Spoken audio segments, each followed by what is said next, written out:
Hello. Normally if you watch my videos, I start off with the fun type of intro. Clearly today is not the case with what's been going on recently. Black Lives Matter has re-emerged. Not saying it has been submerged, but it's starting to rise up again in popularity with all the hashtags on Twitter, Instagram, all that stuff. In the title I will be putting that just to show people my opinion of what's going on and to watch other people's opinions of what's going on. It's clearly everyone's opinion matters in this situation because there's nothing else we can do besides just show our love, do what we can, and even peacefully protest in the best of our abilities. For some of you that are not aware, I will give you a brief what's up about what's going on. A man by the name of George Floyd was killed in Minneapolis about a week ago by a police officer who was resisting blood pressure on his neck by putting their knee on his neck. The famous quote that he said was, "I can't breathe." It has been used as the core message of all these riots and protests that have been going on. Of course, this all started in Minneapolis, where it has been going on. Immediately, there were riots, building burnings going down, police scanners eventually saying, we gotta go do with this and do with this and do with that. So much so that the police officers throw tear gas and rubber bullets into the crowd in any way, shape, or form just to stop them. So if you have been unaware of the situation, it's not a big deal. You know, some people find it some kind of offensive if you don't know what's going on. And don't listen to those people. They're just too selfish to understand. Some people don't know what's going on. They don't understand how this process works, what's exactly going on. Now, I'm not trying to be a teacher here. Like I said, this is my own opinion. I'm trying to tell people what I think, how they can use what I think or what other people think as their own opinion formation. This is brutal, of course.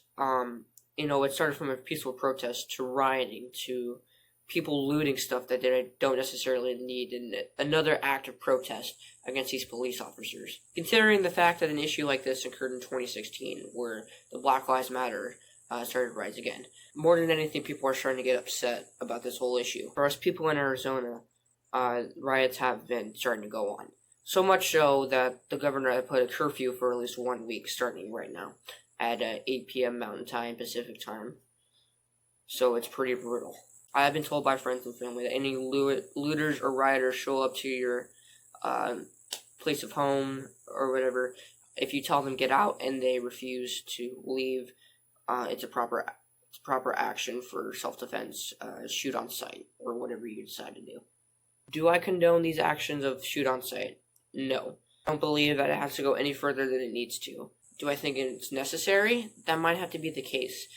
If rioters from cities that had nothing to do with the Minneapolis situation are starting to do this and causing harm to their own state while the coronavirus cases are starting to go up/down or either, then there's nothing else you can do. You go fight for yourself if you want to live.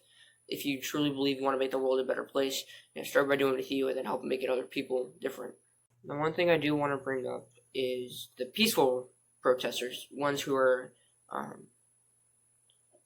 taking advantage of their First Amendment rights, the freedom of protest, peaceful protest, from who are just really trying to prove the system wrong and trying to change the system from something that happened in 2016 on to right now in 2020. It is hard to have a president who decides to stay in a bunker and just tweet things trying to support, these causes of rioters or whatever, where he should be the one taking action in this type of stuff, changing any sort of law that would make all of this stop, helping his country be better. He's been putting that on his campaign slogan for 4 years now. 5 years. To all the people out there who think looting and rioting is the best solution to help this issue, I hope you're happy. Because when you're going to jail, when you're going to be punished for the rest of your lives for thinking that this is the best solution,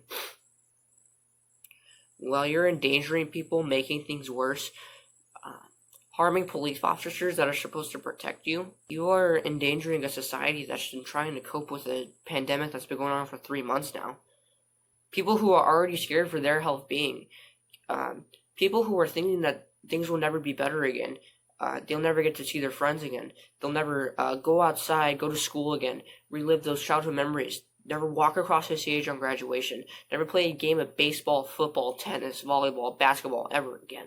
The fact that you're making states go on curfew, making states make you shoot on sight when you're even looking at them, I hope you're happy. And I hope you know that you're the reason that this is all making it worse. This shirt right here summarizes this whole entire thing.